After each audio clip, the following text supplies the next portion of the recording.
beautiful and wonderful ladies here to help us digest the topic. More often we have problems, or ladies have problems with the fact that in Africa they are not given the chance to partake in the developmental process. And so today we want to digest to find out what are the reasons why this is happening. Okay, so I have with me Betty Nuba from Ghana. She's offering biotechnology, MSc in biotechnology. And I have with me Esro, who is an Egyptian. She's also offering MSc in nanoscience. Okay, thank you for honoring my invitation to be here. Okay, so today the topic we are discussing will be Africa's impact on women's contribution to development. Africa's impact on women's contribution to development. Okay, so Madam Betty, Miss Betty or Madam Betty, hope everything is fine. Yes. Everything is okay? Yes. How about studies? Everything is very well. Great. Thank you for asking. Mrs. Esro, what about you? Hope everything is fine? Yeah, alhamdulillah, everything is fine. It's fine. Great. Okay, so I'm going to be asking you we're going to discuss, it's not a question, we're going to discuss and then find out what the actual problems are that are facing the inability of women to contribute to development in Africa. So first and foremost, I'll come to you, Miss Betty. Please, I would like you to help me in brief, few minutes. What do you think is the distinctive feature of African women as compared to the other part of the world? Okay, thank you very much for this platform and the opportunity to air my voice on such a distinguished and wonderful show. Okay, so I believe women are women. The difference between an African woman and a white woman is almost zero, right? The percentage is very, very small. Okay. So I wouldn't really separate the African woman from a white woman.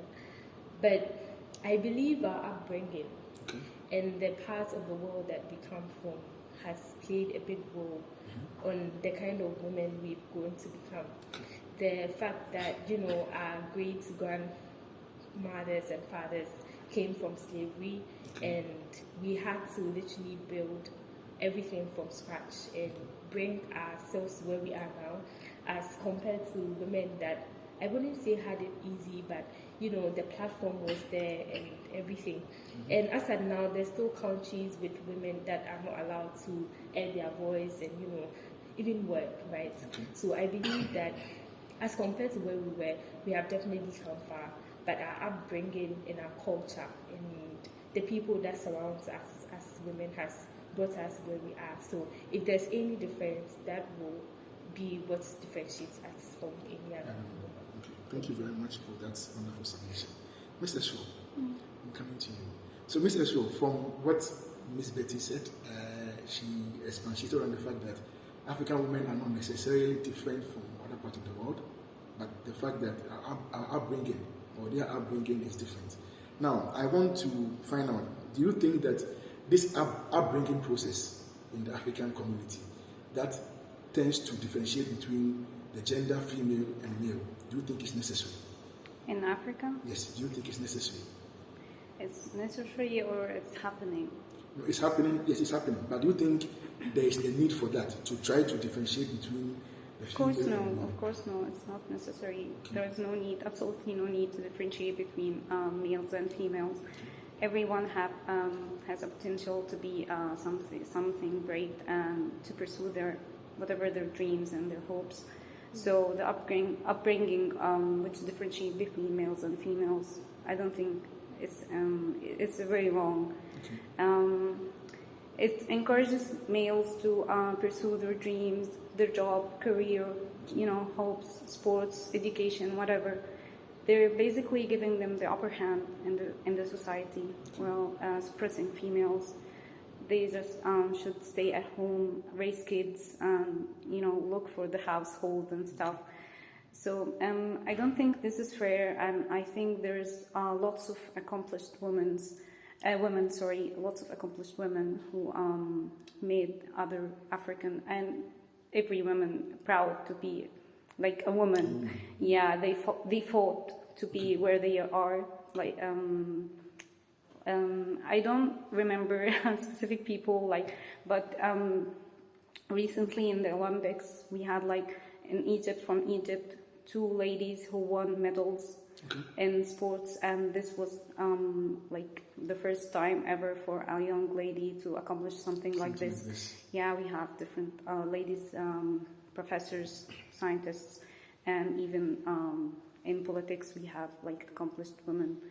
So if you give the opportunity to a woman to pursue whatever she wants and to follow her dreams, she can be like equal as men.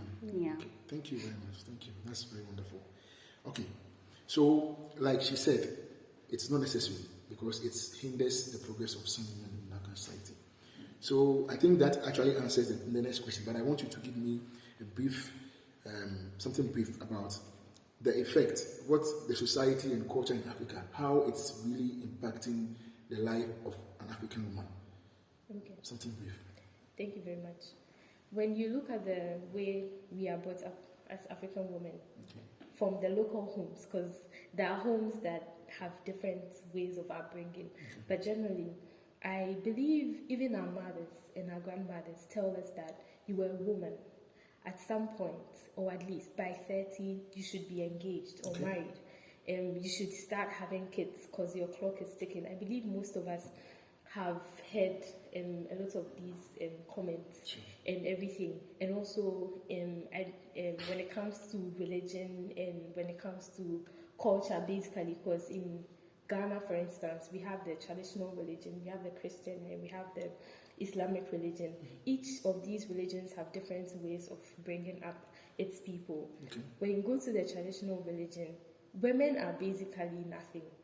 You have to be in the shrine and serve the gods of the land. You have to cook for the fetish priests.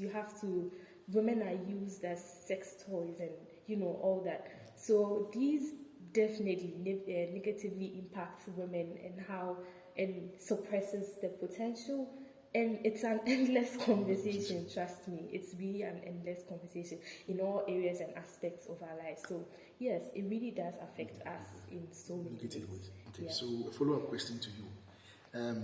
So in a typical African society, where you have a man and a woman, the man gets married to the woman, and then the man is in charge of going to the farm, he's in charge of planting, he's in charge of the hard labor. So in this case, should the woman also be allowed to take part in that, or the woman shouldn't be allowed to stay at home alone? What can the woman do in this respect? Okay, thank you. So I think this is where people get it wrong. Okay. When it comes to the farming aspect, women also farm with the men. They are told to support the man in the farm. When they go to the farm and there's farm produce, they cook on the farm. And if they take their kids along, they cook for the kids and their husband. They help in planting and harvesting. And then they have to come home and cook again for the family, take care of the kids, put them to bed, clean the house, and do dishes, do the laundry and everything. But when it comes to today's world, a woman's parents will tell her, maybe you've attained a college degree, so you should look for a regular job and settle, marry a man, have kids. You can retire at some point to take care of the children. So way back, women were actually doing both. They were going to the farm and taking care of their families at the same time. So I don't know if you get where I'm coming from. I get so when it comes to that, women are not sitting at home. Women are actually doing both from way back till today. Okay, thank you. Mr. Shaw, the follow-up to the same question. So in the olden days, in the African society, we have the men, they are responsible for taking decisions. They have council, they have elders. All these people are people who form the committee for elders, chieftaincy and whatever. They are people who are men. Women are not allowed. Even when women are brought to answer some questions, they can only talk when they are being asked to. Women are literally silent in African society. Now, do you think that if women were given the chance to partake in maybe even to become queen mothers, okay, even with that, there were some point in time that happened, but it was very rare, okay, things like that. How do you think it would impact the African society? Will it be better or will it be worse? Okay, I don't like to make the question general because we can't talk about all women because not every woman is the same or the same. Based on education level and the way of upbringing the lady, she might be smart, she might not be smart, she might be wise. So of course we need, if more women were given the right to speak and to participate in decision making and become, like you said, like queens or rule or taking parts of important positions where they can make rules and speak for themselves, I think it would have been better. I forgot the last part of your question. Sorry. Yeah. So actually, you've actually answered the question that it would have been good. Yeah, we have examples for that through the history. So I'm from Egypt, so we have the pharaohs. So since the pharaohs, we had queens, we had different lady queens, queens who conquered most other countries and had like golden ages during the pharaoh age. So yes, women can be accomplished. They can rule a country and make it a great country. Yeah. Okay. So another question, the same to you. In Ghana, there was this queen, that was allowed to rule after his husband died, and his child was not old enough to rule. So when she was during her time of ruling, she was extremely wicked that the people felt no. Maybe because she was a lady, and so they planned and then they ended up killing her. So for a tribe or a community that has experienced the rule of male for a very long time, and after the first change to a female, they experience harsh conditions. Don't you think something like this could also be a reason why some communities do not allow women to rule? No, this is not the reason. I said we don't. We don't know the circumstances around this lady. We don't know how she became the way she became. What happened? You raise a kid, a female, a girl, a small girl, like you're nothing. You have no words to say. You can't say anything. So when she grows up, become older. I mean. You can, you can't judge the whole gender based on just one experiment. So, in your history, how many men ruined the tribe, ruined the history of men? I mean, all wars were because of men, most of them. So you can't just generalize the whole thing based on just one bad experience from just one lady, and the first experience you had with the lady, just you generalize the whole thing. Ladies cannot rule this. It's not fair. No. Okay. All right. Thank you very much, Miss Betty. So the whole issue about this African cultural home, African cultural structure, where the woman is supposed to be submissive to the man takes final decision, the man makes most decisions. Do you think it should be dissolved? Do you think it is not necessary? If yes, why? If no, why? Okay. Good question, by the way. We all know that we live in a man's world. It's a general thing. There's men everywhere. There's men taking over the world. There's men leading the world. There's men everywhere. It's a man's world. The rules favor the men. The laws favor the men. Rules of companies favor men, It doesn't really incorporate the women. So that's where the world is going, like it's at fault already. It already favors the men. When it comes to the home, I don't, I'm actually not against women being submissive as long as the man is equally submissive. Because you don't have a home where the woman is basically, bowing at your feet and yes sir, yes daddy, yes no. It's a hand-in-hand thing. I bring something to the table, you bring something to the table. I'm submissive to you, you are submissive. So we are both submissive to each other. When decisions have to be taken, of course, if you want to make the final decision, why not? But make sure my voice is part of the decision. Make sure that you hear me out. Make sure that we've discussed it thoroughly. And now, if we are not coming to a decision together and you are coming to the decision together, at least I know that my voice is part of the decision you are making. And if you are really into the marriage or the home, if you value me as a woman, as an intelligent woman, then you would value what I say and you won't just disregard me. And I believe that most African homes see women as, unintelligent because, to be honest, some of them do not school to the point where the men have gone. So when they come to the home, they believe that any decision has to be made by the man. But we are in an era where the women are schooling as much as the men are. So why should you not regard my inputs or my anything I have to say in the home? So let's both be submissive. Let's both love each other. Let's both discuss decisions about the home. And I believe we'll have a peaceful, growing home. So in effect, are you saying the structure should be maintained, but there should be understanding, or there shouldn't be any structure at all? Exactly. Man, woman, no, it should be equal standard. Exactly my point. So there shouldn't be there shouldn't be one structure that we have to follow, because you will have a home where, honestly, the woman is not confident enough to bring much to the table, but in terms of decision making, but when it comes to other things like maybe managing the business or taking care of the kids, she's excellent at it. In such a home, you don't expect the decision making level to be equal. You go to another home where the woman has even schooled more than the man. So in an area of science, for instance, more knowledgeable than my partner. So in that sense, I should have the lead, right? When it comes to finance or oil and gas or politics, my partner is more experienced than I. So at least let him have the lead. But you are listening to my input. So let's not stick to one specific structure. Let's make it flexible.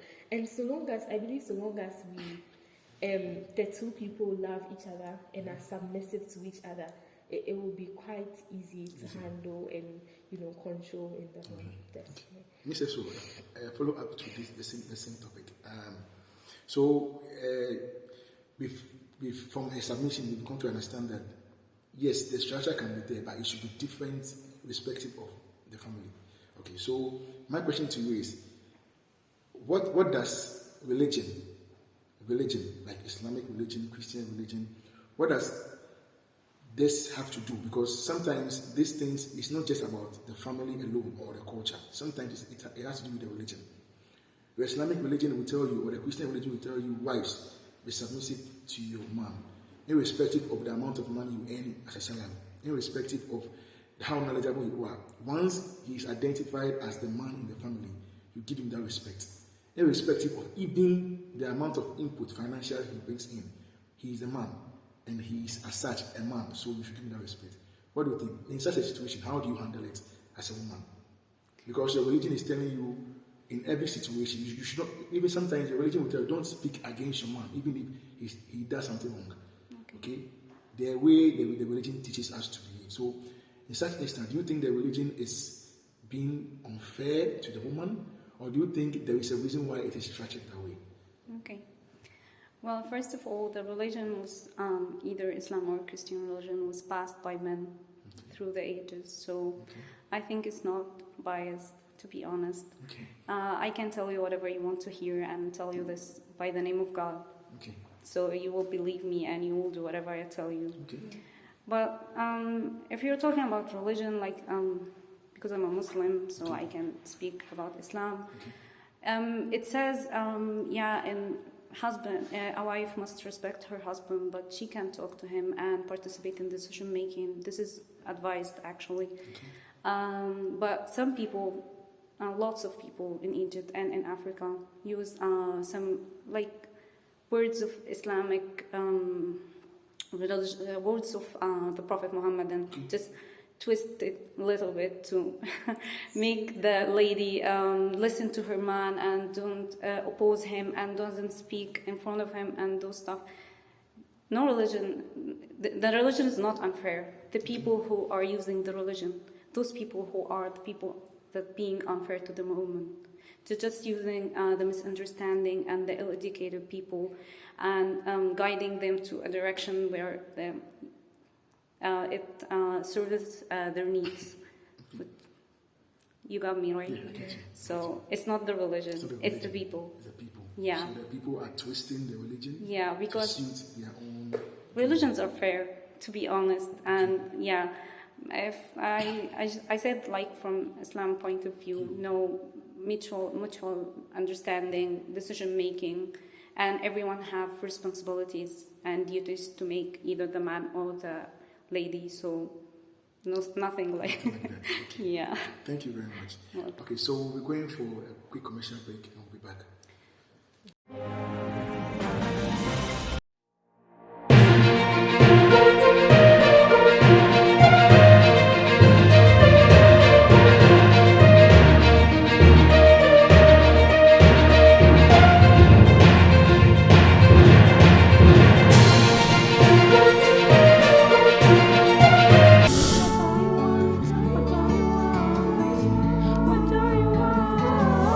For the best entertainment and education, be sure to tune to the station that gives you more to beat your imagination. For fun and for pleasure, it's your destination. We are first in news.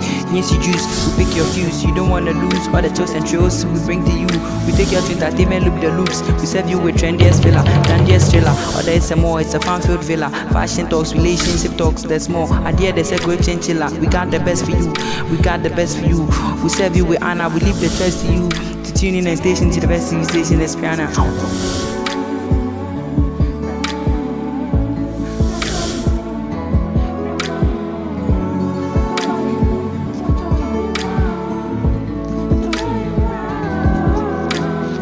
Keep watching Priana TV. Priana TV, watch all you want.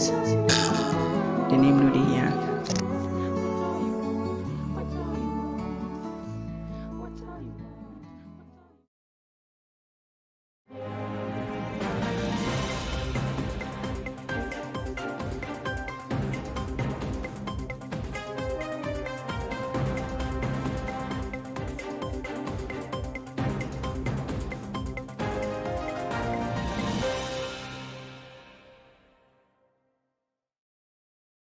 Welcome back from the quick commercial break. You have been watching Let's Build Africa. Today's topic, Africa's impact on women's contribution to development. Miss Betty, before you went for the commercial break, there was this suggestion you made that I need you to clarify. Okay, you spoke about the fact that in a situation where you have a family where the woman is versed in a particular field, he has the chance to take the lead in decision making. Please, can you clarify that? Okay, so I believe I did say she can take the lead. Okay. And leading something doesn't mean taking absolute, bullying the other person. Okay. It's just being the leader. And I'll use a clear example to explain what I meant. So, for instance, if you're married to a man or a woman and you have a baby, right? And the child has, for instance, malaria, there's 2 tests that can be performed. A $200 test and then a $5 test. Okay. And I'm a biomedical scientist. Okay. I know what goes on in the lab and I know which one is best for the child. Okay. In this case, I expect that at least the woman knows what is going on, so she can, take the lead in a conversation like that and suggest to the man, actually, it's best for us to do the $200 test because it will give us an accurate results and show us exactly what's going on in the baby. But you have some instances where no matter the field of the woman, in this case, maybe the man is a mechanical engineer, and then he will tell her, no, we have to do the $5 test. Like, I'm not listening to you at all. Let's take the child to the hospital, and then something will go wrong. So that's what I meant when I said that. I hope I'm clear now. Yeah, clear. Okay. Thank you. Okay, so we've spoken at length about the role of women. That women should be given the chance. Women, there is no necessity in creating distinction between men and women. Okay. So there is this thing that happened in Ghana. I know it happens in other African countries. Okay. So for instance, when you have college application, you have some job applications. Sometimes it is stated there that women have upper hand. Or maybe you want to, a man and a woman wants to apply for School of Engineering. Maybe the cutoff point for the woman is lower than that of the man. So don't you think that the society has acknowledged that women maybe are playing some part, so they kind of give you some incentives? Okay. Now, this is my question. My question is, if women, or there is the need to clear this distinction, then I believe, or don't you think it's also necessary that these opportunities and incentives should also be cleared out? Okay. I actually completely agree with your point. I know a lot of women will disagree with me. But women being given the upper hand actually, in the long run, suppresses us in a way. Because you go to an engineering school and a woman came in with, let's say, aggregate 12. And then the man is coming in with aggregate 8. And you have to sit in the same class and study the same course. So in these instances, you realize that lecturers come to class and they're like, oh, she's a woman, the guy should help her. She's a woman, she shouldn't go to the field. She's a woman, she shouldn't partake in this test. Or, funny things like that. Guys, help the women in this particular course. I mean, it's perfectly fine that you receive and accept help from the men. But I believe it actually makes us too much aware that we are lower in society. And I know the aim for the upper hand, the favors and then the sexism, whatever, in universities, is just to encourage women to apply, to encourage women to go into those fields, because the percentage is extremely low. Women in tech, women in engineering, women in science, the representation of women is very low. So this is just to encourage women to venture into those fields. So it's not exactly wrong and exactly right. But I believe so long as we are achieving the aim of increasing the number of women in those fields, because the number of women in tech now is definitely higher than 5 years ago or 10 years ago, due to these things that have been put in place to help the women. And it's just a platform to help us stand on, because the men were already on this platform and we were way below. So in order to come at par, there has to be something to push us up. It will be difficult to climb up on our own. So these platforms generally help us. But I believe at some point, when equality is achieved, these things will be scraped off. Very sure. Yeah. We don't have to be sure for it to happen, but the aim was to achieve equality in these fields. So when we achieve it, why keep doing this? But you do understand that some males are also not happy because of this, because they believe that since women are fighting for equality, then that in that regard also, there should be equality also. Okay, so women are fighting for equality, and we are fighting for a platform. Okay. You understand? Okay. We are fighting for the platform that will pull us from the bottom, because you're already up. We are in a man's world. And this platform is just supporting us, like I said earlier. So guys, don't be mad. You want to be in the engineering school, make it. We are also doing our best. We are studying hard, and we are also making it on our own. But this is just a platform.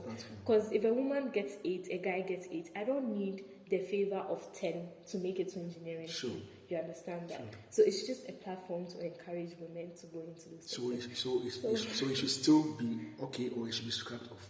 No, until we achieve the aim of having equality in these fields, I believe, and it's unfair, I understand, but I believe until we achieve that aim, it should be in place to encourage our women. Okay, thank you. Ms. Esra, do you have any comments? I think I have. Okay. We live in an unfair world, so it's unfair for women all the time. Young ladies doesn't always have the same opportunity of being educated as young men, and even if they are going to school, they face different responsibilities at home, just for being a girl, even if she's young. So she has lots of things to do and lots of responsibilities. So at least just give her some support to make it to an education. The platform Betty was talking about, this is not something unfair or just to give a push for a woman. This is just her right, the right for every and each woman, which was suppressed as a girl. Okay. And I faced hard time during schooling, and she did very hard work to get to school. So I think it's only fair to have opportunities like this. Okay. It's only fair. Okay. Guys, don't be mad. No. It's just a general question from the public, and I wanted to get clarification. Yeah, they need to understand their boys and males generally are very lucky. We are in a man's world, like Betty is saying. You're basically lucky to be born a boy. You have lots of opportunities that's not that girls doesn't have. So you should be thankful. Okay.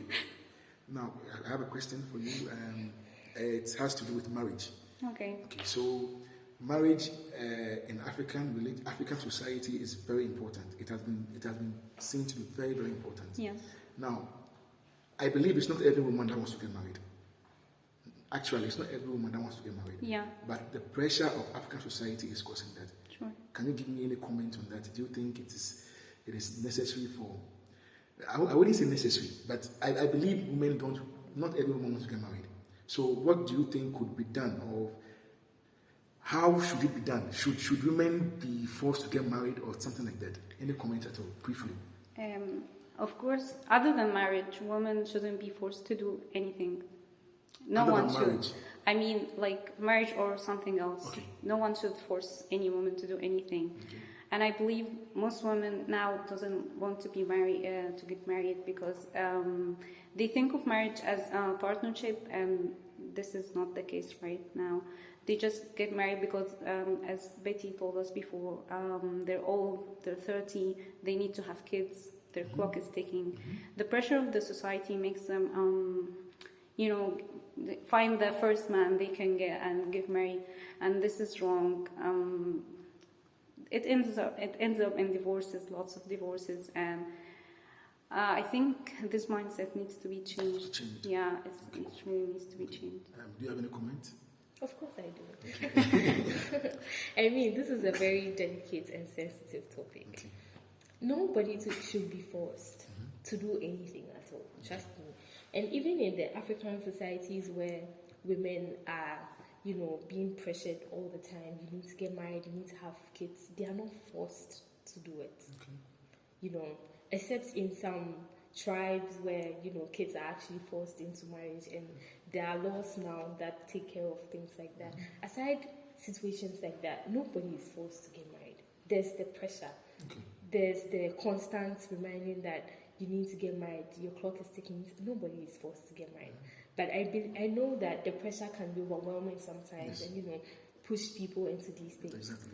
At the end of the day, it's your happiness that matters, no one else's. If you believe you'll be happier on your own and achieve what you want to achieve on your own, alone, go for it. If the society is not helping you achieve this aim, I know this might be a bad advice, but if it's hindering your progress and your happiness, move from the society. It's not that hard. I mean, it might be hard for people who are attached to their societies, but at the end of the day, it's your happiness. It's your goals that you want to achieve, your aim that you want to achieve. You don't want to have kids. You don't want to get married. Okay, fine, do it. So how do you take yourself out of the society? Okay, so for instance, if I grew up in a society or in a community where I step out of my home, people start pointing fingers. Okay. Hey, this woman is not married. She has no kids. She lives alone in this huge mansion. Or, people are saying things like that. Someone will tell you it shouldn't get to you, right? Okay. But if it gets to me and it doesn't make me happy, and I can equally live in a community where nobody cares about me, or I don't care about anyone because no one interferes in my personal business, I can just move to a community like that. I don't have to because people are doing that. But when it comes to it, for the sake of your own mentality, or your own mental health, for the sake of your own happiness, do what you have to do to be happy and be who you want to be. Okay. Yeah. So there is this belief in African society that sometimes people tend to, for instance, people would judge a man, okay, whether he's responsible or not. Most of it is a wrong notion, though, but people will say a married man is often responsible. So you see a man who is in his 50s, 60s, who is not married, has no kids, and people will see him like, because he has no one to take care of, because he has no wife, he has no kids, he's liable to act irresponsibly. Okay. In the case of a woman, okay, society also makes it feel like a woman who is not married does not have protection. 1, 2, may also be irresponsible because she's not glued to one man, so she can misbehave with different men. What is your take on that? I believe women are changing this mentality Okay. and how people see us in this aspect. Because there's so many women now who have gone as high as they can go alone, without husbands or kids, telling the world that you don't need a man to make it in life. Okay. And truly you don't. If you have the passion, the ambition, the aim, and your own goals that you want to achieve, and you want to achieve without a man, you will achieve them. And we have so many examples in the world now. I don't want to mention names, but this notion is changing. And if I can help change that notion too, why not? You understand? So we shouldn't be afraid as women to do what we want to do, and also be too scared that it will make us compromise to societal standards or societal notions. And then at the end of the day, we will end up in divorce or unhappiness or depression just because society says. If we follow everything society says, trust me, you will live your life and you realize you never lived the life you wanted to live. So just do your thing and you'll be fine. All right, thank you. Miss Esho, so I'm going to ask a follow-up question. So in a situation where, for instance, the Islamic religion, okay, is it, first of all, let me ask, is it compulsory for Islamic women to get married? No. No? Okay. So, but is there any kind of stigma in the Islamic community where a woman is grown and is not married? Is there any stigma? Islamic religion? Yes. Or no. maybe an Islamic country? Is there a stigma? No, it's just I think it has nothing to do with religion. It's a cultural thing. Okay. Yeah, in all Africa, it sure have a stigma. There is stigma. Yeah. So some of does this stigma or does this inability of you not being married deprive you of certain things in the community, like job opportunities and stuff like that? Yeah, true. Lots of things, job opportunities. From job opportunities, schooling, till rent apartments. You can't rent. Single ladies can hardly find an apartment to rent because the owner of the apartment will assume that she will misbehave because she's a single woman. And maybe if men in the streets or around in the same apartment and the same building knew that she's a single woman and she's living alone, so they will harass her all the time. Yeah, so yes, single ladies. And this is in Egypt. Yeah, this is in Egypt, by the way. Yeah, this is in Egypt. So meaning that this it goes beyond just the emotional pressure. There is actually some physical pressure attached to it. You can be harassed and stuff like that. Yeah, and she's stigmatized in work and living in the street. Basically, anyone who knows that she's a single lady living alone, they assume that she is a bad person. Until you prove now, that. a very tough question to the same you. So, in this regard, apart from the normal society, apart from strangers, how does this affect your relationship with your family? A woman that, if you tells herself she doesn't want to get married, but the family wants her to get married, the family, your mom, especially your mom or your dad, will be warning you have to get married, and you said you tell your mom no. How will you be able to solve this dilemma between you and your parents or your family? How can you solve this? Most of the time it's not solved because both parties are very stubborn. So I don't want to get married and my family wants me to get married. Okay. So either they will force me to get married or I'll leave home and obviously, everyone will point at me that I left home and I'm living alone. Recently, this started to change. More ladies are calling for, women's right, and you have the right to say no. And if you are living alone, we have a community of single lady who support each other. If someone is annoying you, we have movements against harassment. But this is like in the past 5 years. This is new thing to the community in Egypt. But a problem like you described will not be solved peacefully.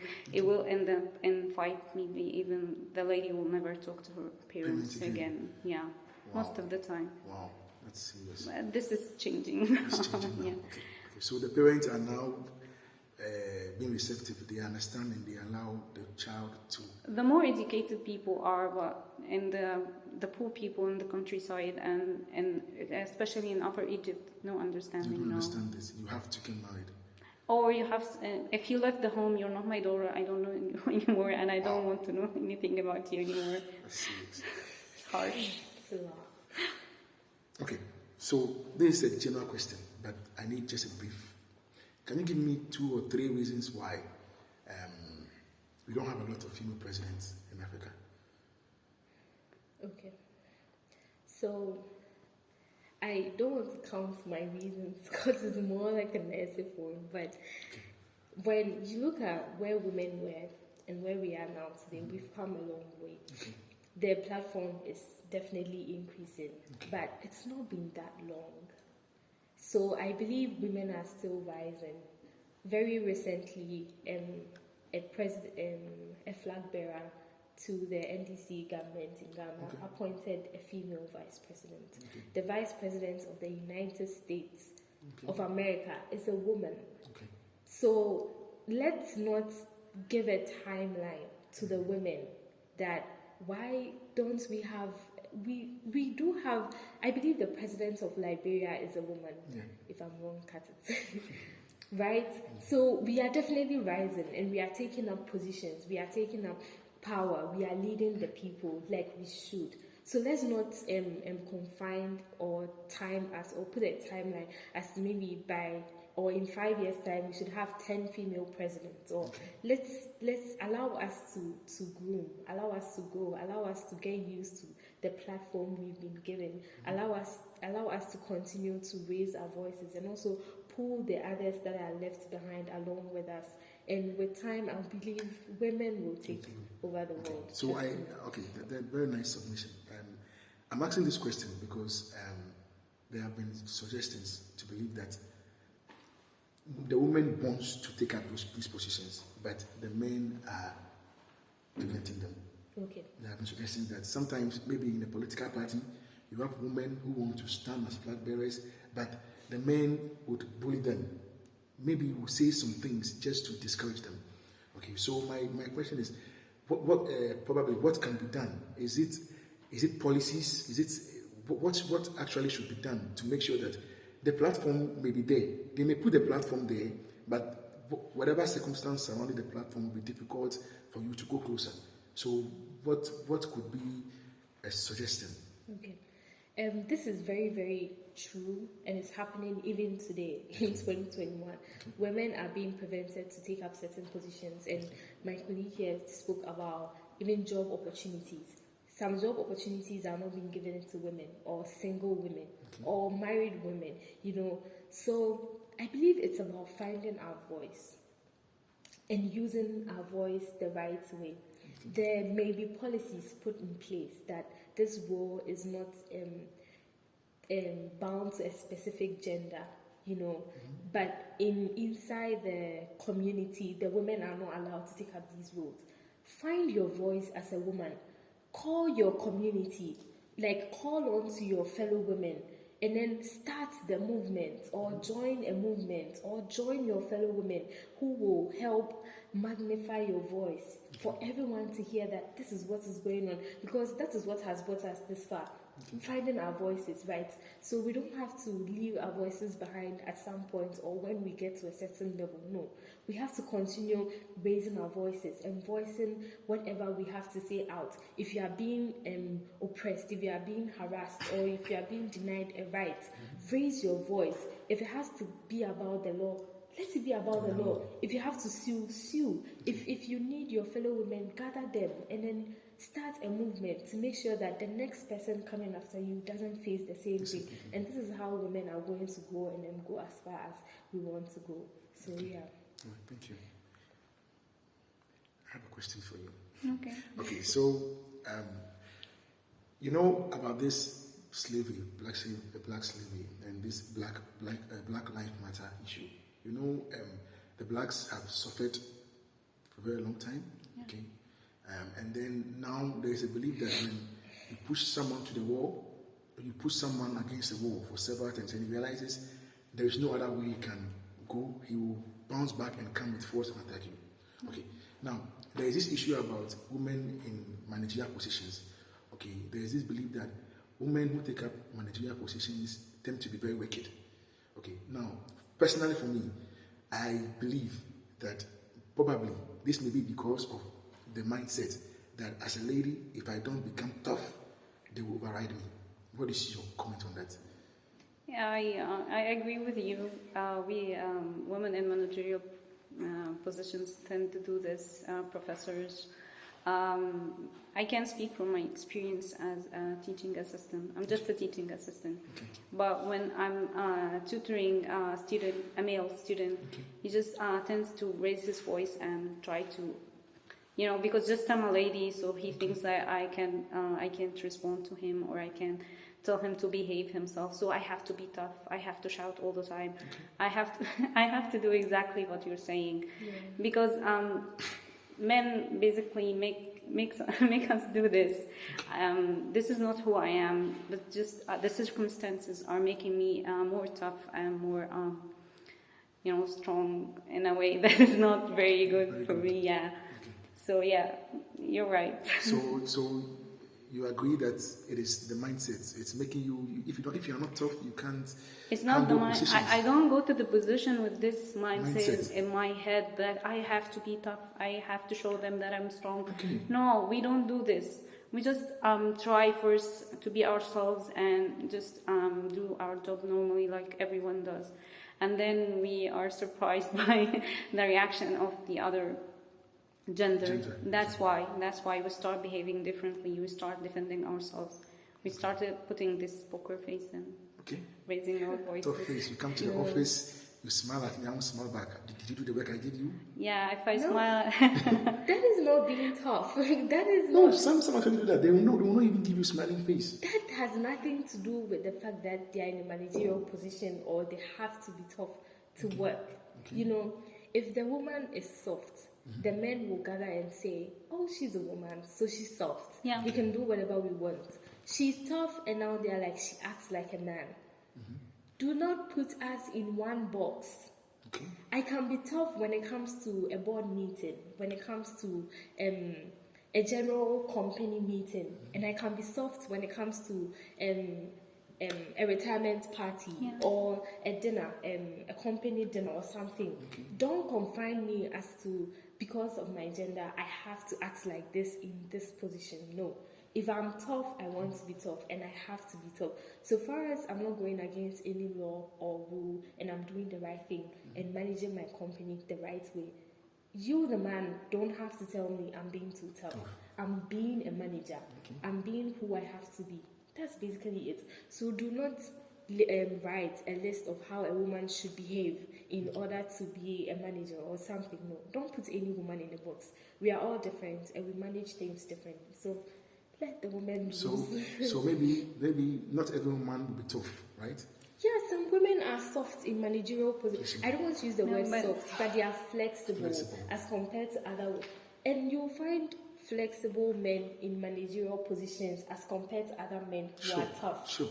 So let's not say some women are flexible because they are women, or they are tough because they are women in managerial positions. Okay. You find it everywhere. Okay, so if the viewers are listening from your submission, it is not that they are tough because they are women. They are tough because that is the way they want to be in a managerial position. Exactly. Okay. Or because you're misbehaving with me. With me. Exactly. Yeah, I have to be tough. I have to defend myself. In order to manage. To manage. Exactly. Good. So no link, there shouldn't be any link between she's tough because she's a woman. No, no, she's tough because she's a human being in a managerial position. That's it. Okay, so that actually brings another question. So it means that it's an open question. Okay, it means that the issue of gender, male, female, should not even be there in the first place, or it doesn't matter. In what situation? Like, you know the statement you just made, that I'm tough not because I'm a woman, I'm tough because I'm a human being. So is it possible that even in applications or whatever, there shouldn't be any need to even identify yourself by your gender? For instance, if I'm receiving applications for a particular job position, okay, wouldn't it be best if I do not even know whether you're male or female? Wouldn't it be best so that you can judge my application constructively without using gender? Do you have anything to say about what I just said? Yeah, directing. It's an open question. Yeah, Go ahead. Okay. I agree with you. Okay. At some point, on if the gender is not affecting the selection process in any way, why should it be there? Okay. And sometimes I think some companies actually prefer women to men because they want to have a gender balance in their institution. And if the gender is there, fine. If it's not there, fine. So long as it's not affecting the selection process or anything.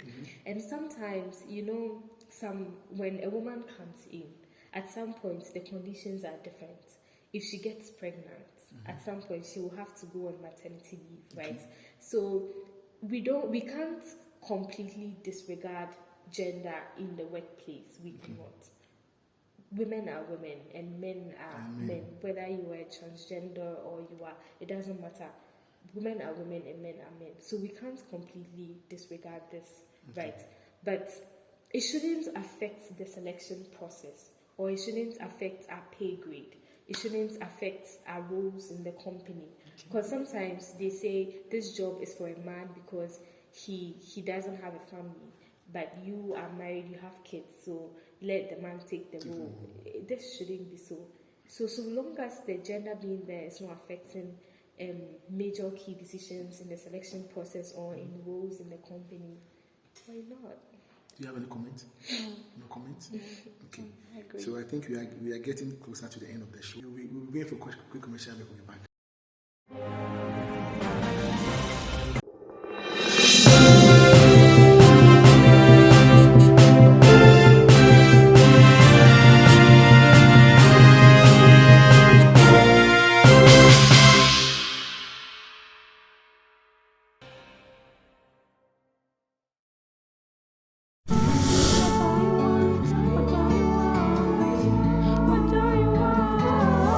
For the best entertainment and education, be sure to tune to the station that gives you more to beat your imagination. For fun and for pleasure, it's your destination. We are first in news. E-JUS, we pick your fuse. You don't want to lose all the choice and thrills we bring to you.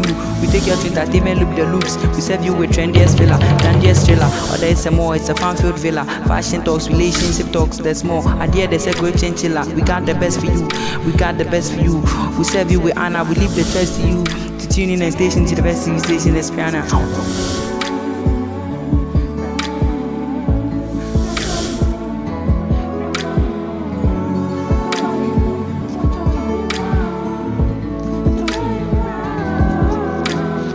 Keep watching Priana TV. Priana TV, watch all you want. The name no dey here.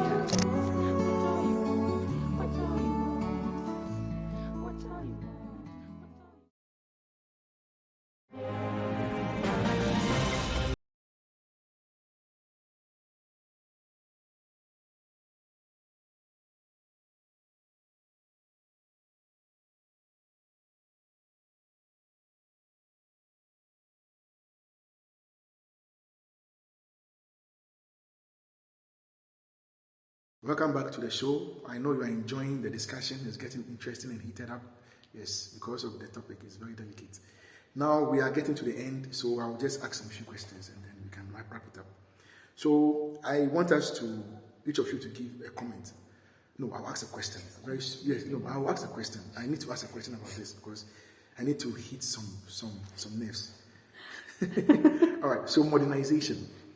Okay. So personally, for me, I believe that the fight for this The fight for this equality, the fight for this, we have to be given the same opportunity. The fight for this, we have to be heard. We have to take part in society deliberations and discussions. I believe has something to do with the influence of Western culture and modernization. Because if, for instance, you've not seen something being done elsewhere, you wouldn't even know it exists. And so you will be comfortable probably with what you are in. That is my suggestion. What do you think? Very, very. I completely disagree. Okay. If you look at what you are referring to as the Western culture, you realize there was a point where women were allowed into parliament. Okay. There was a point where women were allowed to work. There was a point where women were allowed to do certain things. Okay. Sometimes it just requires common sense for the people to realize that we are being mistreated. Because when the slaves were taken to the Western world to work, it required some courage and some common sense and some education to realize that we are not being treated fairly and that we need a voice. They didn't see that slaves in maybe the UK were being freed, so slaves in the US should be freed. No. Sometimes the situation just requires common sense and then an eye-opening or the realization that I am not supposed to be treated like this. If my husband is treated differently or my man is given a job in his company and I equally qualify for it in my company, why is it being given to someone who's less qualified? Then your brain starts thinking about these things. Then you find your voice, right? Completely. Not to cut you, but you believe in human learning process. Yes, sir. Right? You believe that what you are exposed to a human is what you go to know.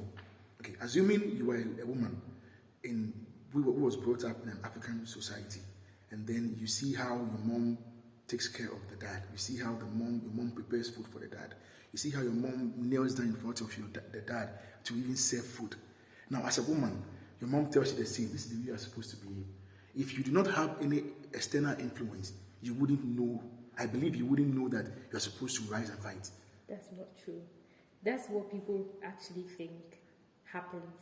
So women from a certain part of the world behave exactly the same, the way they were brought up, and then women in other parts of the world behave exactly the same. No?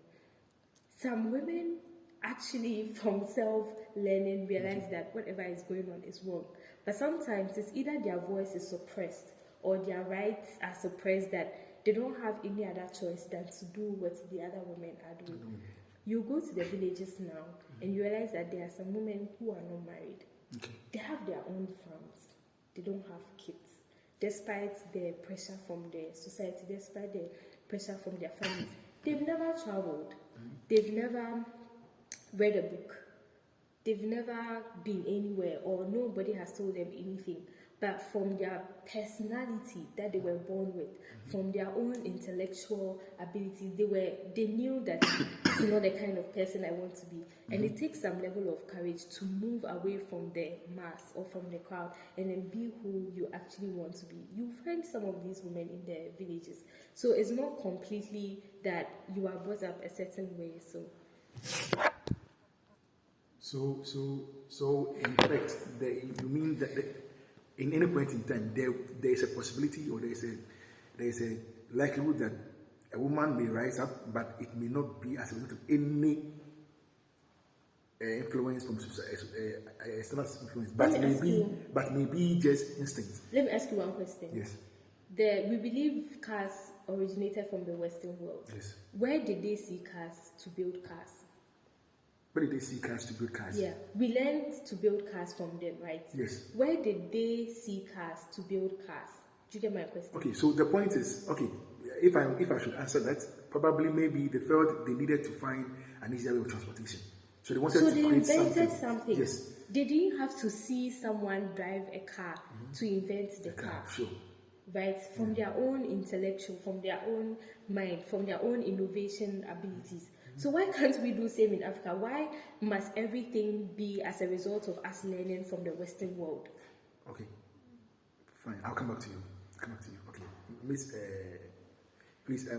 Okay, you know about the invasion of the Europeans in the African society. Okay, now, at the point where they were not here, they were not in African society, they did not influence us.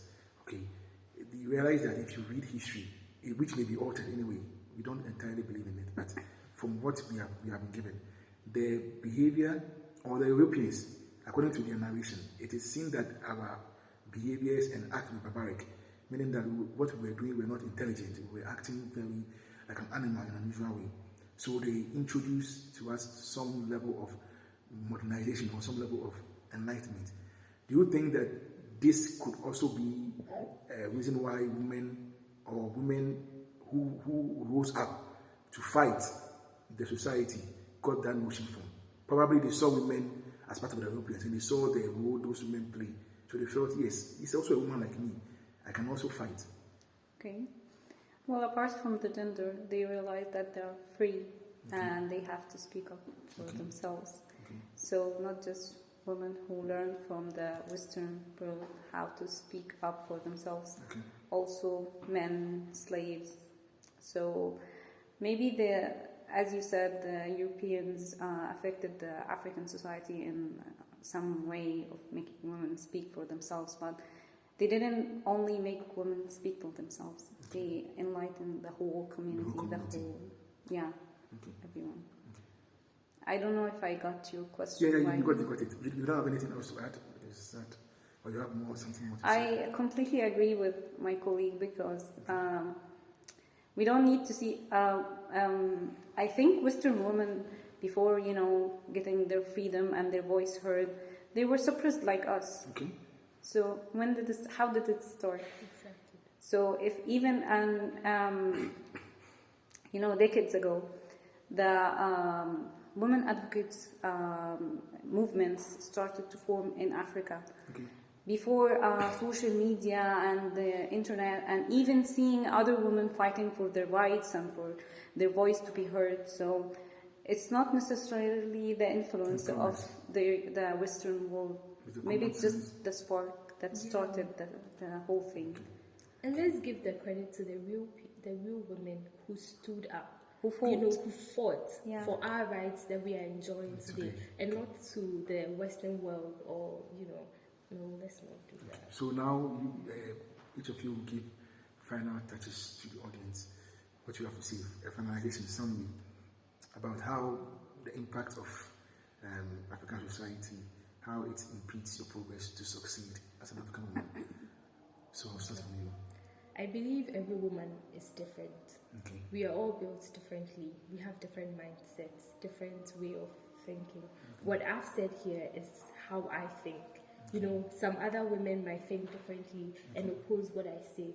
But the most important thing is we have to come together with our differences and then raise our voice as one people and then fight for ourselves and for the people that are coming after us, for the next generation and their next generation and the next one.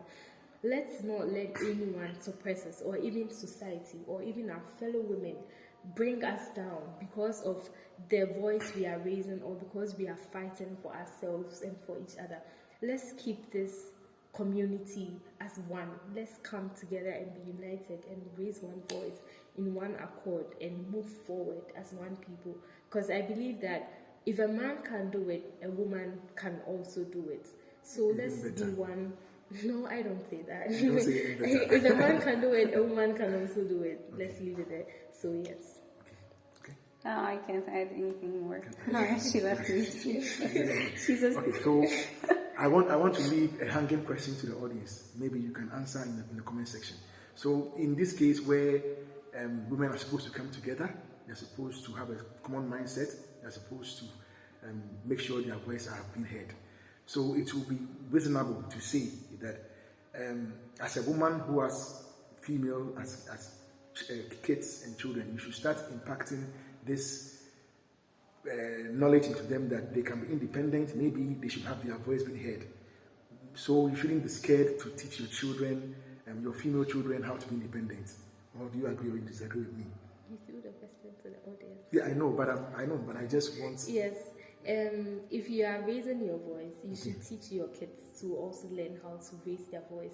Because sometimes we think they are kids, but they are facing these challenges just as much as we are in their classrooms, in their sports academies, everywhere. So we have to teach our kids to be independent and to speak for themselves. And yes. So I believe we should start doing that as early as possible. All right. So the audience will also give more answers to this general question. Thank you. It has been a pleasant show today. I know you've enjoyed yourself. I know you had a wonderful experience with these questions. And I know you have a lot of back questions in your mind that maybe you wish you can ask. Feel free. You can put them in the comment section and we'll try as much as possible to try to answer them. You can even get answers from the guests and they put it there for you to also understand more. Thank you very much for being with us. This has been Let's Build Africa. Today's show was splendid. We'll come your way next week at the same time to give you another interesting topic. Stay blessed. Thank you. And remember to like, share, and hit notification. Priana TV. Watch all you want. Bye-bye.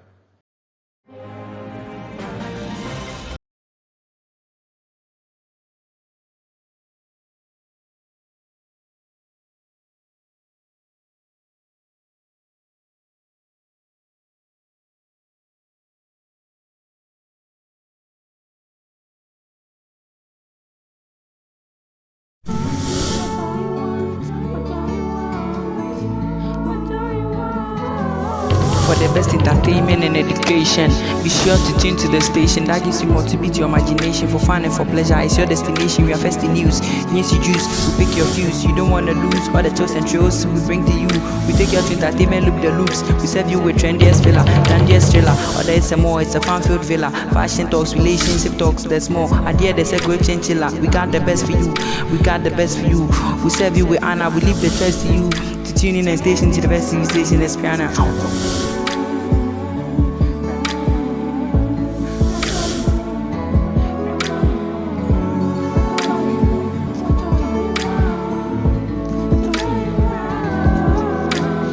Keep watching Priana TV.